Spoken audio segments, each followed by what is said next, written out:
Hello friends, welcome back to my YouTube channel lit talk let's talk. അപ്പോൾ നമ്മൾ ഇന്ന് ഇവിടെ ഡിസ്കസ് ചെയ്യാൻ പോകുന്നത് 9ാം ക്ലാസ്സിലെ ഇംഗ്ലീഷ് ടെക്സ്റ്റിലെ 5th യൂണിറ്റിലെ ഫസ്റ്റ് ചാപ്റ്ററാണ് ടോയ്സ് ടു ടീൻസ്. ഇതുണ്ടല്ലോ ഒരു ആർട്ടിക്കിളാണ്. എങ്ങനെയാണ് നമ്മുടെ പരസ്യങ്ങൾ, അഡ്വർടൈസ്മെൻറ്റ് ടീൻസ്, അതായത് കൗമാരപ്രായക്കാരായ ആൾക്കാരെ എങ്ങനെയാണ് സ്വാധീനിക്കുന്നത് എന്നാണ് ഈ ഒരു ആർട്ടിക്കിളിൽ പറയുന്നത്. നമ്മുടെ ചാപ്റ്ററിന്റെ ടൈറ്റിൽ തന്നെ നോക്കിക്കേ, ടോയ്സ് ടു ടീൻസ്. ടോയ്സ് എന്താ? കളിപ്പാട്ടങ്ങൾ. ടു ടീൻസ് എന്ന് വെച്ചാൽ കൗമാരപ്രായക്കാർ. അപ്പോൾ ഇത് തമ്മിലുള്ള ആ ഒരു ബന്ധം അല്ലെങ്കിൽ ആ ഒരു സ്വാധീനം എന്താണെന്ന് നമുക്ക് ഈ ചാപ്റ്ററിലൂടെ നോക്കാം. അഫ്കോഴ്സ് നിങ്ങളും ഇപ്പോൾ ടീനേജിൽ കൂടെ അല്ലേ പോകുന്നത്. സോ നമ്മുടെ ഈ ചാപ്റ്റർ സ്റ്റാർട്ട് ചെയ്യുന്നത് ഗ്രേസ് എന്ന് പറയുന്ന ഒരു കുട്ടിയുടെ കാര്യത്തിൽ നിന്നാണ്. അവൾക്ക് 8 വയസ്സാണുള്ളത്. അവൾക്ക് എന്ത് വേണം? മോൺസ്റ്റർ ഹൈ ഡോൾ എന്ന സീരീസിലെ ഡ്രാക്കുലാര എന്ന് പറയുന്ന ഒരു ഡോളാണ് വേണ്ടത്. ഈ ഒരു ഡോളിന് വേണ്ടിയിട്ട് അവൾ നിരന്തരമായി അവളുടെ അമ്മയെ നിർബന്ധിക്കാറുണ്ടായിരുന്നു. എന്തിനാണ്? അത് വാങ്ങിത്തരാൻ വേണ്ടിയിട്ട്. അത് എന്തുകൊണ്ടാണ് അവൾക്ക് ഇഷ്ടപ്പെട്ടതെന്ന് ചോദിച്ചാൽ അതിൻ്റെ ഔട്ട്ഫിറ്റ് എന്ന് പറയുന്നത് വളരെ കൂളായിട്ടുള്ള, ഇംപ്രസീവ് ആയിട്ടുള്ള ഒന്നായിരുന്നു. ഇനിയും ഇതിനേക്കാൾ വലിയുള്ള അട്രാക്ഷൻ എന്ന് വെച്ചാൽ ഈ പറയുന്ന ഡോളിന് ഒരു പെറ്റുണ്ട്. ഒരു ബാറ്റാണ് ഇതിൻ്റെ പെറ്റ്. എന്നുവെച്ചാൽ ഇപ്പോൾ സാധാരണ ഒരു മനുഷ്യർക്ക് നമ്മൾ പെറ്റായിട്ട് വളർത്തുന്ന എന്തായിരിക്കും? പൂച്ച, പട്ടി, പക്ഷികൾ അങ്ങനെയൊക്കെ ആയിരിക്കും. അതേപോലെ ഈ ഒരു ഡോളിന് എന്തുണ്ട്? ഒരു പെറ്റുണ്ട്. ഈ ഒരു സീരീസിനെ പറ്റിയും ഈ ഒരു ഡോളിനെ പറ്റിയും നമ്മുടെ ഗ്രേസ് അറിയുന്നത് തൻ്റെ ഫ്രണ്ടായിട്ടുള്ള മാഡിയിൽ നിന്നാണ്. അവൾ എന്ത് ചെയ്തു? അവൾക്ക് കിട്ടുന്ന വീഡിയോസും അഡ്വർടൈസ്മെൻറ്റും ഗെയിംസും ഒക്കെ നമ്മുടെ ഗ്രേസിന് അയച്ചു കൊടുക്കുന്നു. സോ ആ ഒരു വീഡിയോസും ഗെയിംസും പരസ്യങ്ങളും ഒക്കെ കണ്ട് അതിൻ്റെ ഔട്ട്ഫിറ്റൊക്കെ ഇഷ്ടമായി. അതിൽ അത്രയും അട്രാക്ഷൻ തോന്നി അല്ലേ? അപ്പം ആ ഒരു അഡ്വർടൈസ്മെൻറ്റ് അല്ലെങ്കിൽ ആ ഒരു വീഡിയോ എന്ന് പറയുന്നത് അത്രയും ഇൻഫ്ലുവൻസ് ചെയ്തതുകൊണ്ടല്ലേ ഗ്രേസ് എന്ന് പറയുന്ന കുട്ടി അതിനു വേണ്ടി വാശി പിടിക്കുന്നത്. സോ അങ്ങനെ കണ്ടാണ് ഗ്രേസ് എന്ത് ചെയ്യുന്നത്? ഈ ഒരു ഡോളിന് വേണ്ടിയിട്ട് വീട്ടിൽ വഴക്കുണ്ടാക്കുന്നത് അല്ലെങ്കിൽ നിർബന്ധം പിടിക്കുന്നത്. അങ്ങനെ ഒരു 8 വയസ്സുകാരിയുടെ നിർബന്ധത്തിനൊടുവിൽ എന്ത് ചെയ്യുന്നു? അവൾക്ക് ആ ഒരു ഡോള് അവളുടെ അമ്മ വാങ്ങിക്കൊടുക്കുന്നു. ഇതിൽ ഗ്രേസിനെ ഇൻഫ്ലുവൻസ് ചെയ്ത വീഡിയോസും ഗെയിംസും ഒക്കെ അഡ്വർടൈസ്മെൻറ്റിൻ്റെ ഒരു ഭാഗമാണ് അല്ലേ? അതുകൊണ്ട് തന്നെ ഇവിടെ ഒരു കാര്യം മെൻഷൻ ചെയ്യുകയാണ്. അതായത് യങ് ആയിട്ടുള്ള കൺസ്യൂമേഴ്സിൽ മാർക്കറ്റേഴ്സ് അല്ലെങ്കിൽ അഡ്വർടൈസ്മെൻറ്റ്സ് അങ്ങനെയുള്ള ആൾക്കാർ എന്ത് ചെയ്യുന്നു? ഒരുപാട് സ്വാധീനം ചെലുത്തുന്നുണ്ട്. എന്താ കാരണമെന്ന് ചോദിച്ചാൽ കുട്ടികളുടെ കയ്യിൽ കാശ് കിട്ടിക്കഴിഞ്ഞാൽ അവർക്ക് വേറെ ഒരു കാര്യത്തിന് വേണ്ടിയും ടെൻഷൻ അടിച്ചാൽ അതിന് ചിലവാക്കണം, ഇതിന് ചിലവാക്കണം എന്നുള്ള ടെൻഷൻസ് ഒന്നും എന്ത് ചെയ്യണ്ട, അവർക്കടിക്കേണ്ട. അവർക്ക് എന്ത് കാര്യമാണോ വേണ്ടത് അതിനു വേണ്ടി എന്ത് ചെയ്യും? അവർക്ക് കിട്ടുന്ന കാശ് ചിലവഴിക്കുക. അതേപോലെ ഈ ടീൻ പ്രായക്കാരാണ് ഏറ്റവും കൂടുതൽ അഡ്വർടൈസ്മെൻറ്റ്, വീഡിയോസ്, ഗെയിംസ് ഇതിനൊക്കെ ഭയങ്കര ക്ലോസ് ആയിട്ട് നിൽക്കുന്നത്. സോ കുട്ടികൾ അതൊക്കെ കണ്ട് അതൊക്കെ ഇൻഫ്ലുവൻസ് ആയിട്ട് അവരെന്ത് ചെയ്യുന്നു? വീട്ടിലത് വേണം, ഇത് വേണം, നമ്മുടെ ഗ്രേസിനെ പോലൊക്കെ നിർബന്ധം പിടിക്കുന്നു. സോ നമ്മുടെ ചോയ്സ് അനുസരിച്ച് എന്ത് ചെയ്യും? നമ്മുടെ പാരൻസ് ഓരോ സാധനങ്ങൾ വാങ്ങുന്നു. അതേപോലെ ഇപ്പോൾ ടീനേജിൽ ഉൾപ്പെട്ടിട്ടുള്ള എല്ലാ കുട്ടികൾക്കും ഏകദേശം ഓരോ സാധനത്തിൻ്റെയും ബ്രാൻഡും അതിൻ്റെ ട്രെൻഡും കാര്യങ്ങളും ഒക്കെ അറിയാം. സോ അവരിപ്പോൾ ഈ ഒരു ടീനേജ് തൊട്ട് അത് കണ്ടു വളരുകയും അല്ലെങ്കിൽ ഇന്ന സാധനങ്ങളൊക്കെ വാങ്ങിച്ച് ഉപയോഗിച്ച് നോക്കുകയും ചെയ്തിട്ട് അവരൊരു അഡൾട്ട്ഹുഡിലേക്കൊക്കെ എത്തുമ്പോൾ അവരെന്ത് ചെയ്യുന്നു? വളരെ ലോയലായിട്ടുള്ള ആ ഒരു കമ്പനിയുടെ കസ്റ്റമറായിട്ട് തന്നെ മെയിൻറ്റെയിൻ ചെയ്യുന്നു.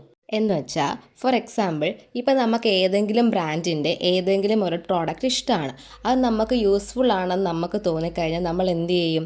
നമ്മൾ എത്ര കാലത്തോളം ജീവിക്കുന്നോ ആ കാലത്തോളം നമ്മൾ എന്ത് ചെയ്യും? ആ ഒരു ബ്രാൻഡിൻ്റെ സാധനം തന്നെയായിരിക്കും എപ്പോഴും വാങ്ങുക. അതാണ് ഇവിടെയും ഉദ്ദേശിച്ചത്. അഡ്വർടൈസ്മെൻറ്റ് അല്ലെങ്കിൽ പരസ്യങ്ങൾ ഇതിൻ്റെ മെയിൻ ഉദ്ദേശവും എന്ത് തന്നെയാണ്? കാണികളെ അട്രാക്റ്റ് ചെയ്യുക എന്നുള്ളതാണ് അല്ലേ? സോ ആ ഒരു അട്രാക്ഷൻ കിട്ടാൻ വേണ്ടിയിട്ട് അവർ പരസ്യങ്ങളിൽ നമുക്കിഷ്ടപ്പെട്ട കാർട്ടൂൺ കഥാപാത്രങ്ങളെയും പല പല മോഡൽസിനെയൊക്കെ വെക്കുന്നു. അതിൽ ഇൻഫ്ലുവൻസ് ആയിട്ട് നമ്മൾ എന്ത് ചെയ്യുന്നു? ആ പ്രോഡക്റ്റ്സ് ഒക്കെ വാങ്ങിക്കുന്നു. ഫോർ എക്സാമ്പിൾ നമ്മുടെ മുഖത്തൊരു പിമ്പിൾ വരുന്നു. അപ്പം നമ്മളിങ്ങനെ കാണുന്നു ഇന്ന കമ്പനിയിൽ ഇന്ന പ്രോഡക്റ്റ്സ് യൂസ് ചെയ്യുമ്പം അവർക്കത് മാറിയതായിട്ട് അഡ്വർടൈസ്മെൻറ്റ് കാണിക്കുന്നു. നമ്മൾ എന്ത് ചെയ്യും? നമ്മുടെ ഫ്രണ്ട്സിനൊക്കെ ഷെയർ ചെയ്യും. ഷെയർ ചെയ്യുന്ന കൂട്ടത്തിൽ ആർക്കെങ്കിലുമൊക്കെ അതിനെപ്പറ്റി നല്ല കമൻസ് ഉണ്ടെങ്കിൽ നമ്മൾ എന്ത് ചെയ്യും? നമ്മളും ആ ഒരു പ്രോഡക്റ്റ് വാങ്ങിക്കും. മുടി കൊഴിച്ചിലാണെങ്കിലോ ഇതേ സെയിം കാര്യം തന്നെയല്ലേ അവിടെ നടക്കുന്നത്. പണ്ട് തൊട്ടേ, അതായത് നമ്മുടെ കുട്ടിക്കാലം തൊട്ടേ നമ്മൾ കാണുന്ന ചില പ്രോഡക്റ്റ്സ് ഉണ്ട്, അത് അപ്ലൈ ചെയ്ത് കഴിഞ്ഞാൽ മുടി കൊഴിയത്തില്ല, മുടി തോനെ വളരും എന്നൊക്കെ പറഞ്ഞിട്ട്. അപ്പോൾ അതൊക്കെ എന്ത് ചെയ്യുന്നുണ്ട്, ഇപ്പോഴും ആ ഒരു പ്രോഡക്റ്റ്സ് ഒക്കെ പല മോഡൽസിനെ വെച്ചും അല്ലെങ്കിൽ വേറെ വ്യത്യസ്തമായ പരസ്യങ്ങൾ ചെയ്തും ഇപ്പോഴും നിലനിൽപ്പുണ്ട്. അത് നമുക്ക് വല്ലാത്ത ഒരു കോൺഫിഡൻസ് തരും. അതേപോലെ പണ്ട് തൊട്ടേ ഉള്ളൊരു സാധനമാണ് കിൻഡർ ജോയ്. ഇപ്പോഴും എന്താണ്, പല പല കാർട്ടൂൺസ് വെച്ചും അല്ലെങ്കിൽ ആ കിൻഡർ ജോയ്ക്കകത്തിൽ പല പല ടോയ്സ് വെച്ചിട്ട് എന്ത് ചെയ്യുന്നുണ്ട്, നമ്മളെ പരസ്യം കാണിക്കുന്നുണ്ട്. അത് കണ്ട് അട്രാക്റ്റ് ആയിട്ട് എന്തോരം കുട്ടികൾ അത് വാങ്ങുന്നത്.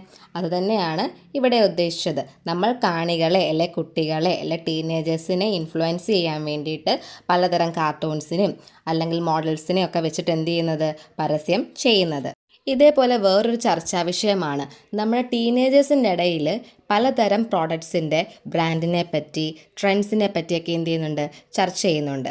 സോ നമ്മളൊരു ഗ്രൂപ്പിൽ നിൽക്കുമ്പോൾ ആ ഗ്രൂപ്പിലുള്ള എല്ലാ കുട്ടികൾക്കും എന്ത് ചെയ്യണം, അതേപ്പറ്റി അറിയണം. അല്ലെങ്കിൽ നമ്മൾ എന്താ അവിടെ ഒരു ഔട്ട്സൈഡറിനെ പോലെ, ഒന്നും അറിയാത്ത പോലെ നിൽക്കേണ്ട ഒരു അവസ്ഥയാണ്. അതുകൊണ്ട് തന്നെ മിക്കവാറുമുള്ള എല്ലാ കൗമാര പ്രായക്കാരും ഓരോ ട്രെൻഡ്സിനെ പറ്റിയും ഓരോ ബ്രാൻഡ്സിനെ പറ്റി എന്താണ്, വളരെ കൺസേൺഡ് ആണ്, വളരെ ബോധേഡാണ്. എല്ലാവർക്കും ഒപ്പം കൂടെ പിടിച്ചു നിൽക്കണമെങ്കിൽ നമുക്ക് എന്ത് ചെയ്യണം, ഇതൊക്കെ അറിഞ്ഞിരിക്കണം. അതേപോലെ സെലിബ്രിറ്റീസിനെയൊക്കെ യൂസ് ചെയ്തിട്ട്, അതായത് നമുക്കിഷ്ടപ്പെട്ട കുറച്ച് നടന്മാരും നടികളൊക്കെ കാണും. സോ അവരെയൊക്കെ വെച്ചിട്ട് എന്ത് ചെയ്യുന്നുണ്ട്, ഓരോ പ്രോഡക്ട്സിൻ്റെ പരസ്യങ്ങൾ, അഡ്വർടൈസ്മെൻറ്റ് ചെയ്യുന്നുണ്ട്. അതെന്തിനു വേണ്ടിയിട്ടാണ്, നമുക്കിഷ്ടപ്പെട്ട ഒരു താരം ഇന്ന കാര്യം യൂസ് ചെയ്തപ്പോൾ അവർക്ക് ഇന്ന പ്രശ്നങ്ങൾ മാറി എന്ന് പറയുമ്പോൾ കണ്ടുകൊണ്ടിരിക്കുന്ന ആൾക്കാർക്ക്, അല്ലെങ്കിൽ ടീനേജേഴ്സ് ആയിക്കോട്ടെ കുട്ടികളായിക്കോട്ടെ, നമുക്കിഷ്ടപ്പെട്ട ഒരു ആക്ട്രസ് അല്ലെങ്കിൽ ആക്ടർ അത് ചെയ്തപ്പോൾ അവർക്ക് അങ്ങനെയായി, സോ നമുക്കും അങ്ങനെയാകും എന്നുള്ള രീതിക്ക് എന്ത് ചെയ്യും, നമ്മളും അത് വാങ്ങാൻ വേണ്ടിയിട്ട് ആ ഒരു അഡ്വർടൈസ്മെൻറ്റിൽ ഇൻഫ്ലുവൻസ് ആവും. ആ ഒരു പ്രോഡക്റ്റ് വാങ്ങിക്കാനും ചാൻസ് എന്താവും, കൂടുതലാവുന്നു. ടീനേജ് ആയിട്ടുള്ള കുട്ടികൾക്ക് ഇതുപോലെയുള്ള സെലിബ്രിറ്റീസ് അല്ലെങ്കിൽ അവർക്ക് ഇഷ്ടപ്പെട്ട രീതിയിലെ കാര്യങ്ങൾ വെച്ചിട്ട് അഡ്വർടൈസ്മെൻറ്റ് ചെയ്യുന്ന പോലെ, കുട്ടികളുടെ കേസിലാണെങ്കിലോ ടോയ്സ്, കാർട്ടൂൺ കഥാപാത്രങ്ങൾ ഇവരെയൊക്കെ വെച്ചിട്ടായിരിക്കും എന്ത് ചെയ്യുക, ഓരോ പ്രോഡക്ട്സ് അഡ്വർടൈസ് ചെയ്യുക. For example Chocos. സോ ഇങ്ങനെയൊക്കെയാണ് എന്ത് ചെയ്യുന്നത്, അഡ്വർടൈസ്മെൻറ്റ് ടീനേജേഴ്സിലേക്ക് എന്ത് ചെയ്യുന്നത്, സ്വാധീനം ചെലുത്തുന്നത്. സോ ഇതാണ് ഈ ഒരു ചാപ്റ്റർ കൊണ്ട് അല്ലെങ്കിൽ ഈ ഒരു ആർട്ടിക്കിൾ കൊണ്ട് ഉദ്ദേശിക്കുന്നത്. നിങ്ങളും ഇപ്പോൾ ടീൻ ഏജിലാണ്. സോ അതുകൊണ്ട് എന്ത് ചെയ്യുക, നിങ്ങളിലേക്കും ഈ ഒരു കാര്യം എത്തിക്കുക എന്നതായിരുന്നു ഈ ചാപ്റ്ററിൻ്റെ ഉദ്ദേശവും. വെറുതെ ഇരിക്കുമ്പോൾ നിങ്ങൾ ഉപയോഗിക്കുന്ന പ്രോഡക്റ്റ്സ് ഒക്കെ അഡ്വർടൈസ്മെൻറ്റിൽ എങ്ങനെയാണ് അവതരിപ്പിക്കുന്നതെന്നൊക്കെ നിങ്ങൾ തന്നെ എന്ത് ചെയ്യുക, ഇതറിഞ്ഞു വെച്ചുകൊണ്ട് വാച്ച് ചെയ്ത് നോക്കുക. അപ്പോൾ നമുക്ക് മനസ്സിലാക്കാൻ പറ്റും എങ്ങനെയാണ് അഡ്വർടൈസ്മെൻറ്റ് നമ്മളെ ഇൻഫ്ലുവൻസ് ചെയ്യുന്നതെന്നും നമ്മൾ എങ്ങനെയാണ് പ്രോഡക്റ്റ്സ് വാങ്ങാൻ റെഡിയാകുന്നതെന്നും. അപ്പോൾ അത്രയേ ഉള്ളൂ ഈ ചാപ്റ്റർ എന്ന് പറയുന്നത്. നിങ്ങൾക്ക് മനസ്സിലായിട്ടുണ്ടെങ്കിൽ അത് കമൻറ്റ് ബോക്സിൽ പറയുക. ഒപ്പം എൻ്റെ ചാനൽ സബ്സ്ക്രൈബ് ചെയ്യുക, സപ്പോർട്ട് ചെയ്യുക. താങ്ക്